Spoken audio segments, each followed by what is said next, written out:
ইঁদুর আর বেজির লড়াই। অনেক দিন আগের কথা। জঙ্গলে একটি গাছের নিচে অনেকগুলো ইঁদুর থাকতো। তাদের শত্রু বেজি পাশেই থাকতো আর সব সময় ইঁদুরদের বিরক্ত করত। বেজি ইঁদুর মেরে খেয়ে ফেলতো আর কখনো কখনো তাদের বাড়িতে ঢুকে সবকিছু ভেঙে ফেলতো।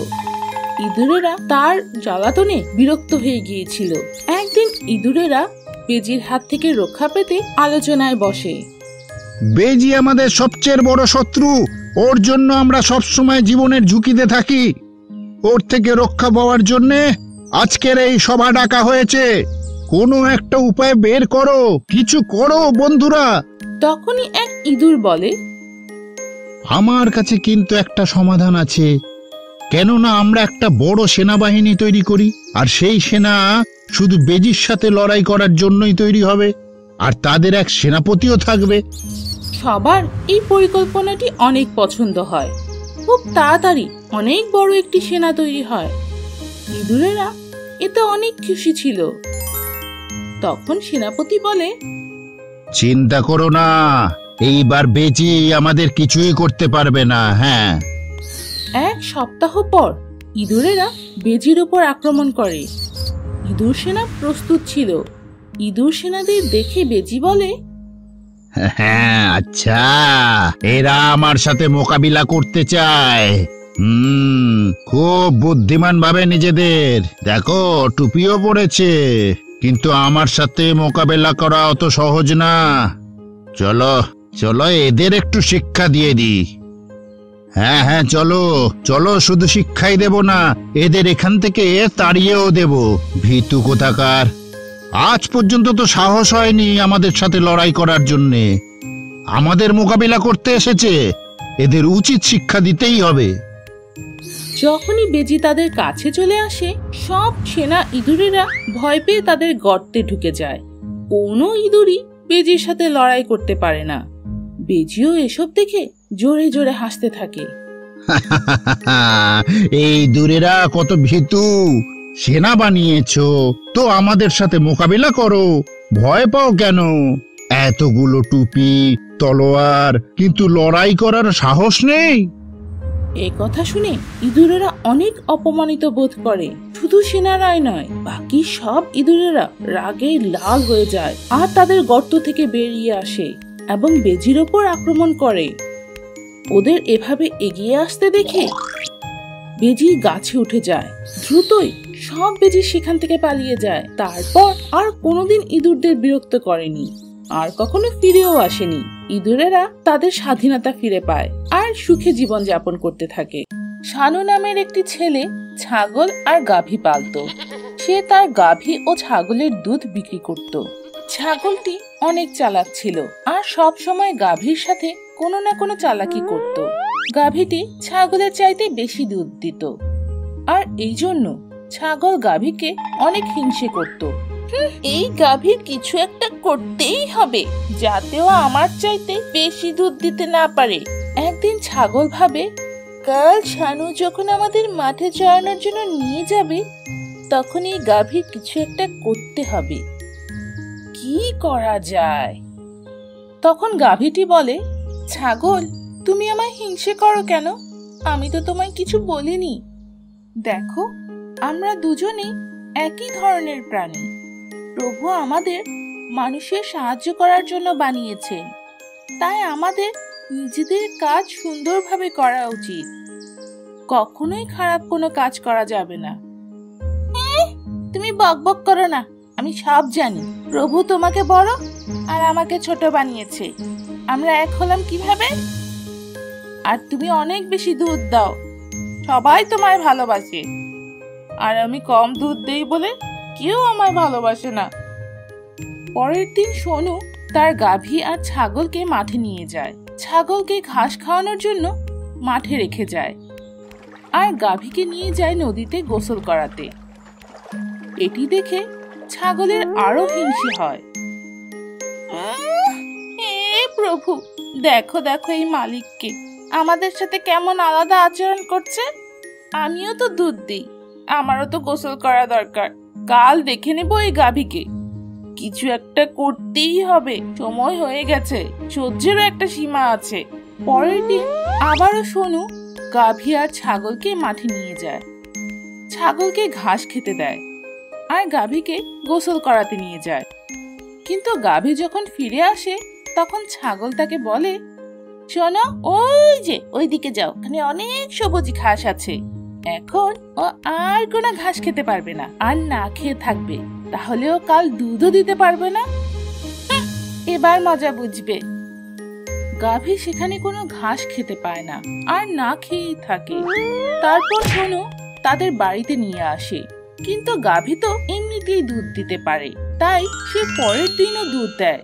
এটি দেখে ছাগল অবাক হয়ে যায় আর তার কাজের জন্য অনুতপ্ত হয়। গড়ি নামের অনেক সুন্দর এক গাভী ছিল। সে জঙ্গলে এলোমেলো ঘুরে বেড়াচ্ছিল। সে তার পথ হারিয়ে ফেলেছিল। আচমকা তার সামনে হিংস্র এক সিংহ চলে আসে। সিংহ অনেক ক্ষুধার্ত ছিল। আজ তো এই গাভী আমার খাবার হবে। অনেক মজা হবে। এত বড় আর মোটা তাজা গাভী। যখনই সিংহ বিশাল এক লাফ দেয় আর গাভীর উপর ঝাঁপিয়ে পড়ার চেষ্টা করে, গাভী দৌড় দেয় আর সিংহ গিয়ে বড় এক ঝোপে আটকে যায়। তার পা কাটা বোঝাই ঝোপের মধ্যে পুরোপুরি আটকে গিয়েছিল। এ কোথায় আটকে পড়লাম? এত কাটা! কেউ বাঁচাও, বাঁচাও! সিংহ অনেক জোরে জোরে চিৎকার করতে থাকে। সিংহের জন্য গাভীর মনে দয়া হয়। গাভী সিংহের কাছে যায়। চিন্তা করো না, আমি তোমাকে সাহায্য করছি। সিংহ অনেক অবাক হয়। আরে, আমি তো তোমাকে খেয়ে ফেলতে চেয়েছিলাম। তাহলে ওয়াদা করো আমাকে খাবে না? ঠিক আছে বন্ধু, কথা দিলাম। গাভী ঝোপের আশেপাশের পাতা খেয়ে ফেলে আর কাটা ভরা ঝোপকে কেটে ফেলে। সিংহ তাকে ধন্যবাদ দেয়। গাভী, তুমি আজ আমার জীবন বাঁচিয়েছ। আমি যদি কোনোদিন তোমার উপকারে আসতে পারি তাহলে আমার অনেক ভালো লাগবে। দুজনের অনেক ভালো বন্ধুত্ব হয়ে যায় আর তারা জঙ্গলে সুখে শান্তিতে থাকতে থাকে। একদিন জঙ্গলে ভয়ঙ্কর এক রাক্ষস আসে। সে এক এক করে সব জীবজন্তু খেয়ে ফেলতে থাকে। একদিন গাভীর সামনে রাক্ষস চলে আসে। এই গাভী, আজ আমি তোকে খেয়েই ছাড়বো। রাক্ষসের চিৎকার শুনে সিংহ দৌড়ে গাভীর কাছে চলে আসে। সে দেখে যে আজ রাক্ষস গাভীকে খেতেই যাচ্ছে। দেখা মাত্রই সে রাক্ষসের উপর ঝাঁপিয়ে পড়ে। রাক্ষস আর সিংহ দুজনেই আহত হতে থাকে, কিন্তু কেউই হার মানতে রাজি ছিল না। তারপর সিংহের সাহায্যের জন্য বাকি পশু পাখিরাও ছুটে চলে আসে আর চিরদিনের জন্য রাক্ষসকে জঙ্গল থেকে তাড়িয়ে দেয়। এইবার গাভীকে সাহায্য করে সিংহ অনেক খুশি ছিল। গাভী, আজ সেই দিনটা এসেই গেল। আজ আমার অনেক অনেক ভালো লাগছে, কারণ আজ তো আমি তোমার উপকার করতে পেরেছি বন্ধু। গাভীও অনেক খুশি ছিল। তাই সবাই বলে, ভালো কাজের ফল সবসময় ভালোই হয়। ব্রাহ্মণ এবং বানর। অনেকদিন আগের কথা। এক ব্রাহ্মণ নদীতে গোসল করছিল। গোসল করার সময় সে দেখল এক বানরের বাচ্চা নদীর পাশে বসে জোরে জোরে কান্না করছে। গোসল শেষ করে ব্রাহ্মণ যখন নদী থেকে উঠে আসে তখন সে বানরটির কাছে যায়। বাচ্চাটি ভয় পেয়ে গিয়েছিল। এসো এসো, আমার কাছে এসো, ভয় পেও না, আমার কাছে এসো। বানর লাফ দিয়ে ব্রাহ্মণের কোলে উঠে যায় আর ব্রাহ্মণ তাকে নিজের সাথে করে তার বাড়িতে নিয়ে যায়। ব্রাহ্মণ তখন বানরটির নাম দেয় পিঙ্কু। সে তার সাথে খেলতো আর তাকে অনেক অনেক আদর করত।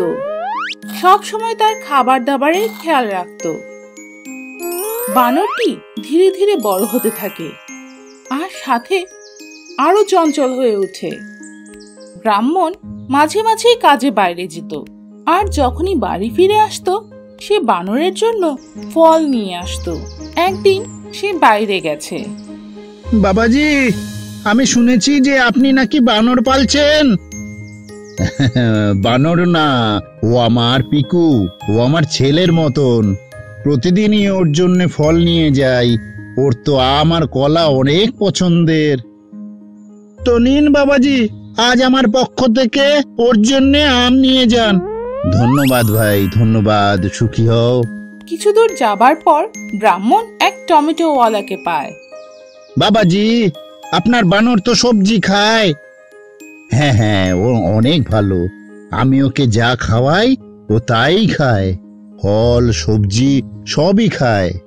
তো নিন না বাবাজি, আমার পক্ষ থেকে টমেটো নিয়ে যান। ধন্যবাদ ভাই। ব্রাহ্মণ খুশি মনে বাড়ি ফিরে আসে। বাড়ি ফিরে ব্রাহ্মণ বানরকে ডাক দেয়।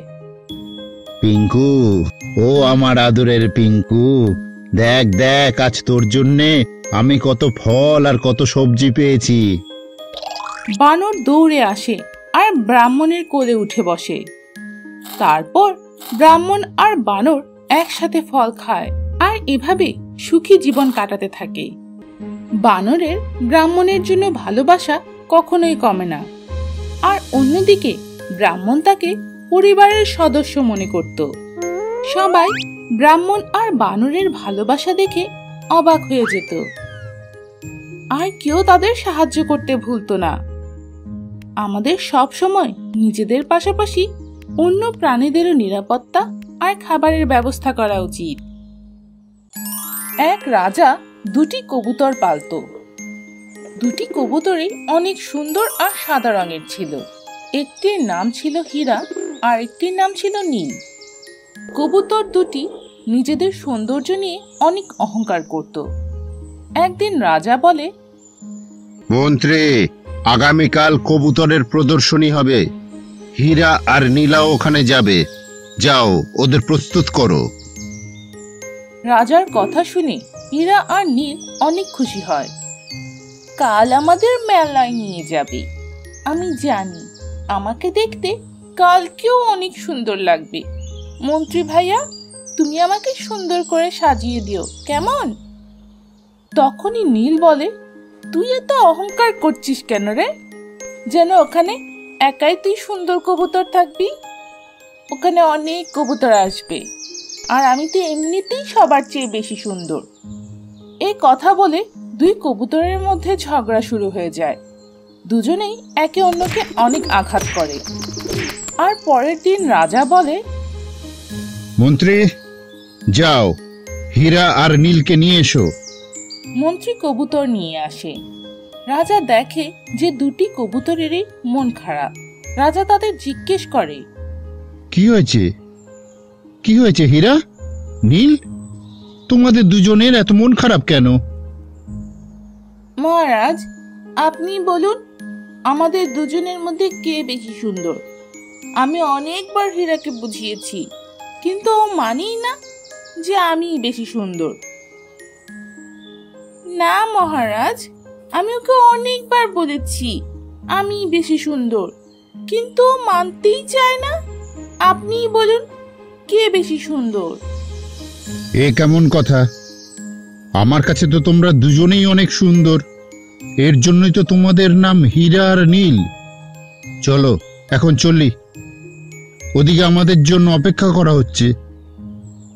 রাজা তাদের দুজনকেই মেলায় নিয়ে যায়, কিন্তু হীরা আর নীল একে অপরকে একদমই সহ্য করতে পারে না আর রাগ করে বসে থাকে। হীরা একদিকে উদাস হয়ে বসে থাকে, আর নীল অন্যদিকে মুখ ভার করে বসে থাকে। মেলায় অনেক সুন্দর আর অনেক স্বাস্থ্যবান একটি কবুতর ছিল। হীরার ওপর তার নজর ছিল। সে হীরাকে হিংসা করছিল। সে রেগে যাচ্ছিল কারণ হীরা উপরে উপরে উঠছিল। আচমকা সেই বড় কবুতর হীরাকে আক্রমণ করে বসে আর হীরাকে মেরে ফেলে। রাজা আর নীল অনেক ভেঙে পড়ে আর মন খারাপ করে তাদের মহলে ফিরে যায়। তখন নীল বলে, আমার বন্ধু হীরা, তুমি কেন চলে গেলে? আমি জানতাম তুমিই বেশি সুন্দর, কিন্তু আমি জানতাম না তুমি চলে যাবে আর আমাকে একা ফিরতে হবে। আমার অনেক কষ্ট হচ্ছে বন্ধু। এক জঙ্গলে ভয়ঙ্কর এক সিংহের ছোট্ট একটি খরগোশের সাথে অনেক গভীর বন্ধুত্ব ছিল। সিংহ শিকার করত আর খরগোশ তার গুপ্তচর হয়ে জঙ্গলের সব খবর তাকে এনে দিত। কোন পশু কত মোটা, কে কত খায়, কে কোথায় একলা বসে আছে, এই সব খোঁজ খবর খরগোশ নিত আর সোজা এসে সিংহকে জানাতো। কি মহারাজ, আজকের খাবার কেমন ছিল? মহারাজ, আমি তো আপনার সেবাতেই থাকি সব সময়, আর আমার তো এতেই অনেক ভালো লাগে। কিন্তু ধীরে ধীরে জঙ্গলের সব জীবজন্তু তো শেষ হয়ে যাচ্ছে। এখন আমরা সামনে কিভাবে কি করব, আর কাকেই বা আপনার খাবার বানাবো মহারাজ? এ তো তুমি অনেক ভালো কথা বলেছ খরগোশ ভাই। কিছু একটা তো করতেই হবে। শুধু তুমি আর আমি একলাই জঙ্গলে কি করব? আমি তো এই জিনিসটাই ভাবছি। চিন্তার কিছু নেই, আশেপাশের জঙ্গলে খোঁজ খবর নিয়ে দেখছি কি করা যায়। ধীরে ধীরে যখন জঙ্গলের সব জীবজন্তু শেষ হয়ে যায়, খরগোশ তখন আশেপাশের জঙ্গলে গিয়ে খোঁজ খবর নিতে শুরু করে। সেখানে সে বড় বড় দুই সিংহকে দেখে। এক সিংহ আর তার স্ত্রী পুরা রাজ্যে রাজত্ব করছিল। সেখানেও খুব ভালো ভালো মোটা তাজা জীবজন্তু ছিল। তাদের দেখে মনে হয় সে যদি এখানে এসে থাকতে শুরু করে তাহলে তার জীবন সার্থক হয়ে যাবে। এই জায়গাটা তো অনেক সুন্দর, এক্ষুনি রাজাকে গিয়ে বলছি। মহারাজ, পাশের এক জঙ্গল শুধু সবুজ শ্যামলই না, জীবজন্তুতেও পরিপূর্ণ। চলুন এখনই এই জঙ্গল ছেড়ে দিন, এখানে কেউ নেই, ওখানে চলুন। কিন্তু আমি ওখানকার রাজা হব কিভাবে? মহারাজ, ওই জঙ্গলে যে রাজা রানী আছে, আমার দুষ্টু বুদ্ধি দিয়ে ওদের মেরে ফেলবো। সেই পাশের রাজ্যের এই কোয়েল তাদের দুজনের কথা শুনে ফেলে। এই ছোট্ট খরগোশ আর সিংহ আমাদের জঙ্গলের কথা বলছে না তো? এরা আমাদের রাজা রানীকে মেরে ফেলার পরিকল্পনা করছে না তো? আমাকে এদের পিছু নিতে হবে। কোয়েল তাদের পিছু করে আর কথা বুঝতে পারে তারা দুজনেই তাদের জঙ্গলে যাচ্ছে। সে সাথে সাথে উড়ে গিয়ে তাদের রাজা সিংহকে সবকিছু জানায়। ও এই কথা, এই নাও তোমার পুরস্কার। কোয়েল, তুমি অনেক ভালো একটা কাজ করেছো। এখন এই কথা বলো, আমাদের জঙ্গলে ওরা কোন পথ দিয়ে আসছে? সেই পথে আমরা একটা কাদা ভরা গর্ত বানিয়ে ওদের আটকে ফেলতে পারবো। কোয়েল পথ বলে দেয় আর জঙ্গলের সিংহ সেখানে বিরাট এক কাদা ভরা গর্ত বানিয়ে দুজনকে আটকে ফেলে। ওহ, আরে আরে খরগোশ, আমরা কোথায় আটকে গেলাম? মহারাজ, আমি তো ডুবে যাচ্ছি। কিছুক্ষণের মধ্যেই খরগোশ সেখানে ডুবে মারা যায় আর অন্য বড় সিংহ এসে বলে, কেমন রাজা তুমি, নিজের জঙ্গলকেই খেয়ে ফেলেছো। এখানে আমি আমার প্রজাদের তেমনটাই খেয়াল রাখি যেমনটা আমার বাচ্চাদের রাখি। এবার তোমার মৃত্যু নিশ্চিত, আর তোমার জঙ্গল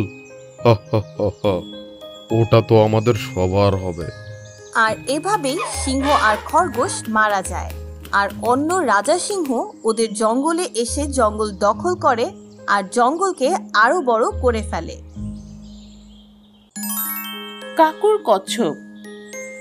কাকু অনেক ভদ্র আর বুদ্ধিমান ছেলে ছিল। কাকুর একটি কচ্ছপ ছিল, তার নাম ছিল কুটকুট। তাদের গ্রামের বাইরে অনেক সুন্দর একটি মহল ছিল, আর সেখানে রাজা আর তার ছেলে কেশব থাকতো। কাকু প্রতিদিন মহলের মধ্যে কেশবের সাথে খেলতে যেত। কেশব আর কাকুর মধ্যে অনেক ভালো বন্ধুত্ব ছিল। একদিন কেশব রাজার কাছে নদীতে গোসল করতে যাওয়ার অনুমতি চায়। বাবা, বাবা, আমি গ্রামের বাচ্চাদের সাথে নদীতে গোসল করতে চাই। না বাবা, ওখানকার পানি অনেক ময়লা আর অনেক ক্ষতিকর প্রাণীও আছে, তোমাকে কামড়াবে। ও, যদি তাই হয় বাবা, তাহলে আপনি মহলের মধ্যেই একটা পুকুর বানিয়ে দিন। ঠিক আছে বাবা। রাজা মহলের মধ্যেই পুকুর বানিয়ে দেয়। তারপর কেশব পুকুরে মাছও এনে দিতে বলে। বাবা, বাবা, কাকুর কচ্ছপ আছে, আমারও পুকুরে মাছ চাই, কচ্ছপ চাই। কাকু, তুমি কাল আবার মহলে এসো, সাথে কুটকুটকেও নিয়ে এসো। রাজা কেশবের কথা শুনতে পেয়ে কুটকুটকে আনতে নিষেধ করে দেয়। না না, কুটকুটকে পুকুরে আনা যাবে না, আর ও তোমাকে কামড়ে দিতে পারে। না বাবা, কুটকুট অনেক ভালো, সে কাউকে কামড়ায় না। কাকু, তুমি কালকে কুটকুটকে অবশ্যই নিয়ে এসো। পরের দিন কাকু কুটকুটকে মহলে নিয়ে আসে, কিন্তু রাজা তাকে পুকুরে নামতে দেয় না। কেশব আর কাকু পুকুরে সাঁতার কাটতে থাকে। কুটকুট পুকুরের বাইরে থেকেই পুকুরে তাদের সাঁতার কাটা দেখতে থাকে। পুকুরে অনেক মাছ ছিল।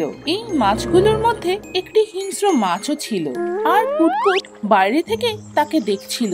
সে বুঝতে পারে যে সেই মাছটি কেশবকে কামড়ে দিতে যাচ্ছে। কুটকুট পুকুরে সেই মাছের ওপর ঝাঁপিয়ে পড়ে আর রাজার ছেলের জীবন বাঁচায়। রাজা এই কথা জানতে পেরে অবাক হয়ে যায়। সে কুটকুটকে ভুল বুঝেছিল। রাজা কাকু আর কুটকুটকে ধন্যবাদ দেয় আর তাদের অনেক অনেক উপহার দেয়, আর তার ছেলে কেশবকে একটি ভালো বন্ধু বানানোর জন্য শুভেচ্ছা জানায়। বন্ধু হোক তো কুটকুটের মতো। সোনালী প্রজাপতি। একদিন মিঙ্গু নামের এক হাতি জঙ্গলে ঘুরে বেড়াচ্ছিল। সে প্রতিদিন ঘুরতে যেতে অনেক পছন্দ করত। ঘুরে ঘুরে সে জঙ্গলের শেষ প্রান্তে চলে যায়, আর সেখানে সে অনেক বড় একটা গাছ দেখতে পায়। আরে বাহ, এত বড় গাছ! আমি তো আজ পর্যন্ত কোনোদিন এমন গাছ দেখিনি। আরে বাহ, অনেক সুন্দর। মিঙ্গু অনেক সময় ধরে গাছের আশেপাশে ঘুরতে থাকে।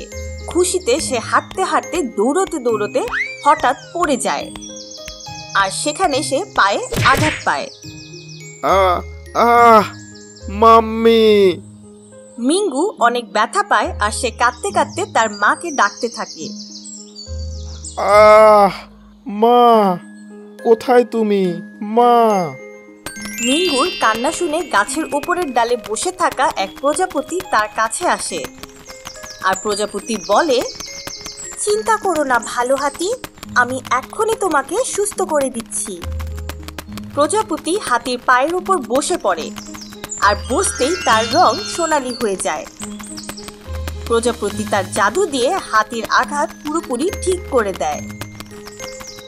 আরে আরে বাহ, তোমাকে তো জাদুর সোনালী প্রজাপতি মনে হচ্ছে। হ্যাঁ, তাই তো। হ্যাঁ, একদম ঠিক। আমি পশু পাখিদের আঘাত ঠিক করে দেওয়ার ক্ষমতার বর পেয়েছি। আমি অনেক আগে থেকেই এটা করে আসছি। তুমি আজ প্রথম এদিকে এসেছো, তাই তুমি আমাকে চেনো না। হ্যাঁ, কিন্তু কিন্তু তুমি এই জঙ্গলের এক কোণে কেন থাকো? এখানে তো কোনো জীবজন্তু আসে না, তাই না? আমি আগে আমার পরিবারের সাথে সব জীবজন্তুর সাথেই থাকতাম, কিন্তু সেখানে কেউ আমাদের খেয়াল রাখতো না। সব জীবজন্তু আমাদের চাইতে অনেক বড় ছিল, অনেক বিশাল ছিল। তাই এই জন্য অনেক পশুরাই আমাদের বিরক্ত করত। কেউ আমাদের খেয়াল রাখতো না। তাই আমি আর আমার পরিবার দূরের জঙ্গলে এই কোণে এসে বসবাস করছি। প্রজাপতির কথা শুনে হাতির অনেক খারাপ লাগে। সে তাকে তার সাথে যেতে বলে।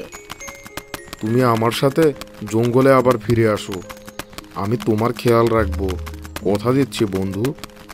আমার মা, ভাই বোন, বাবা, পরিবার অনেক বড়, সবাই তোমার অনেক খেয়াল রাখবে। আমরা দুজনে একসাথে জঙ্গলের সব পশুদের বোঝাবো। হাতির কথায় প্রজাপতি রাজি হয়, আর খুশি খুশি তার পরিবারকে রাজি করিয়ে মিঙ্গুর সাথে জঙ্গলে আবার ফিরে যায়, আর তার জাদু দিয়ে বাকি জীবজন্তুদেরও সাহায্য করে। মিঙ্গু অনেক খুশি হয়। 3 চালাক ছাগল। গোবিন্দর কাছে 3টি ছাগল ছিল। তারা 3জনই অনেক চালাক ছিল। গোবিন্দ তো তাদের অনেক ভালোবাসতো, কিন্তু ছাগলরা শুধু সব সময় তাদের বন্দি জীবন থেকে মুক্তি হওয়ার কথা ভাবতো। আর কত টাকা কামাবে এই গোবিন্দ?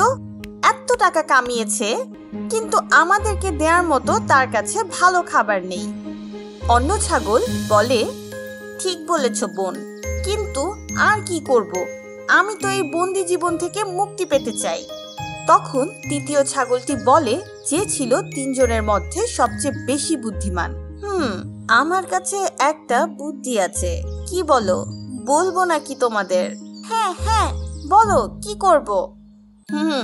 এই যে পণ্ডিত আসে এখানে, প্রতিদিন এখান দিয়েই যায়, তার সাথে কথা বলতে হবে। কি বলবো তাকে? পণ্ডিতকে বলে দেব, সে যদি এই 3 ছাগল দান করে দেয়, তাহলে সে আরো ধনী হয়ে যাবে। এমনটা করলে আমাদের দড়ি খুলে দেবে আর আমরা পণ্ডিতের সাথে চলে যাব। পণ্ডিত তো আর বাড়িতে থাকে না, সারাদিন এদিক ওদিক ঘুরে বেড়ায়। আমরা তার বাড়ি থেকে সুযোগ বুঝে পালিয়ে যাব। হ্যাঁ, এটা তো অনেক ভালো বুদ্ধি। ছাগল তিনটি তাদের কথা পণ্ডিতকে বলে। পণ্ডিত অবাক হয়ে যায়। আরে বাপরে, কথা বলা ছাগল! গোবিন্দ তো আমাকে কোনোদিন বলল না। এদের তো জাদুর ছাগল মনে হচ্ছে। এদের কথা যদি শুনি তাহলে আমার অনেক অর্থ সম্পদ হবে। পণ্ডিত গিয়ে গোবিন্দের কাছে বলে, দেখো গোবিন্দ, তোমার তো এখন যথেষ্ট বয়স হয়েছে, তোমার বিয়েও হচ্ছে না। এসব হচ্ছে এই 3টা ছাগলের জন্য। যেই বাড়িতে এমন 3টা ছাগল থাকে সেই বাড়িতে বিয়ে হওয়া অনেক মুশকিল। তোমাকে এই ছাগলগুলো দান করে দিতে হবে। কষ্ট হলেও গোবিন্দ তার ছাগল তিনটি পণ্ডিতকে দিয়ে দেয়। দেখেছো, কাজ হয়ে গেছে। আজ রাতেই পণ্ডিতের বাড়ি থেকেও পালিয়ে যাব। ছাগল তিনটি অনেক আশা নিয়ে পণ্ডিতের বাড়িতে যায়, কিন্তু সেখানে পণ্ডিত আগে থেকে এক ছাগলের ব্যাপারীকে বলে রাখে আর তার কাছে ছাগল তিনটি বিক্রি করে দেয়। দেখ তেরি, এই পণ্ডিত তো দেখছি অনেক চালাক, কিন্তু একটা কাজ করতে হবে। ছাগল তিনটি পণ্ডিতকে বলে, পণ্ডিত, তুই ধোঁকা দিয়েছিস, তাই না? জানিস না আমরা কথা বলতে পারি প্রভুর সাথে? আজ রাতে তুই শেষ, দেখে নিস। আজকে প্রভুকে বলেই দিব। এটা বলতেই পণ্ডিত ভয় পেয়ে যায় আর সব টাকা লোককে ফেরত দিয়ে দেয়। তারপর সে বলে, আমাকে ছেড়ে দাও। তোমরা আসলে কি চাও বলো বলো। আমরা স্বাধীনতা চাই। তৃতীয় ছাগলটির কথা শুনে পণ্ডিত দড়ি খুলে দেয় আর ছাগল তিনটি তাদের জীবন বাঁচিয়ে জঙ্গলে চলে যায়। দেখলে তো, বুদ্ধির সাথে কাজ করেছি তো আমরা স্বাধীনতা পেয়ে গেছি। এক ঘন জঙ্গলে মঙ্গু নামের এক সিংহ বাস করত। সে ছিল সবার চাইতে আলাদা এক সিংহ, কারণ উড়ার জন্য তার ছিল সোনার পাখা। সে প্রতিদিন জঙ্গলে উড়ে উড়ে শিকার খুঁজত আর তার গুহায় ফিরে আসতো। জঙ্গলে শেরু নামের আরেকটি ভয়ঙ্কর সিংহ ছিল। সে সব জীবজন্তুদের বিনা কারণে মেরে ফেলত, তাই জঙ্গলের সবাই তার জন্য খুব বিপদে ছিল। সেই জঙ্গলে সোনা আর মোনা নামের অনেক সুন্দর দুইটি বিড়াল থাকত। তারা দুজনেই উড়ন্ত সিংহের সম্পর্কে জানতে চাইত। একদিন সোনা মোনাকে বলে, আমি প্রতিদিন ভাবি এই সিংহের কাছে ডানা আসলো কিভাবে। হ্যাঁ, এই সিংহ অন্য সব সিংহ থেকে আলাদা। একদিন সোনা আর মোনা সিংহের কাছে যায়। সিংহ তার ব্যাপারে তাদের সবকিছু খুলে বলে। আমার বাবা মা একদিন জঙ্গলে শিকার করতে যায়, কিন্তু তাদের বাড়ি ফিরতে অনেক দেরি হচ্ছিল। তাদের জন্য আমার অনেক চিন্তা হয় আর আমি তাদের খুঁজতে বের হই। তারপর আমি তাদের দুজনকে নদীর পাশে পড়ে থাকতে দেখি। তারা তখন মারা গিয়েছিল আর তাদের পাশেই একটা পণ্ডিত বসেছিল।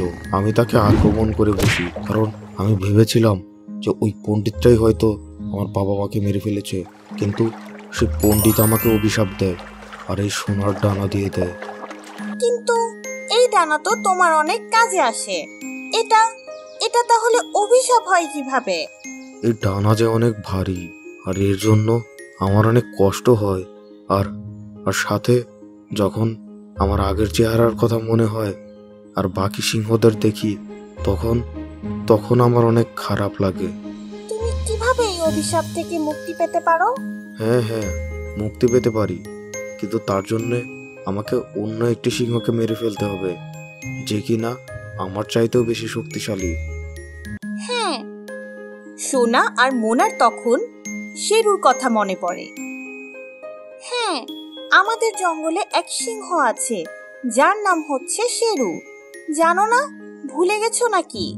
সব পশুদের খুব জ্বালাতন করে। তুমি তাকে মেরে তোমার অভিশাপ থেকে মুক্ত হতে পারো। আর সাথে জঙ্গলের পশুদের উপকারও করতে পারো। সিংহ সোনা আর মোনার কথায় রাজি হয়ে শেরুর কাছে যায় আর এক বিশাল লড়াইয়ের পর তাকে মেরে ফেলে। সাথে সাথে তার সোনার ডানা উধাও হয়ে যায় আর সে আগের মতো আসল রূপে ফিরে আসে। এটা দেখে সে অনেক খুশি হয় আর সোনা আর মোনাকে ধন্যবাদ দেয়।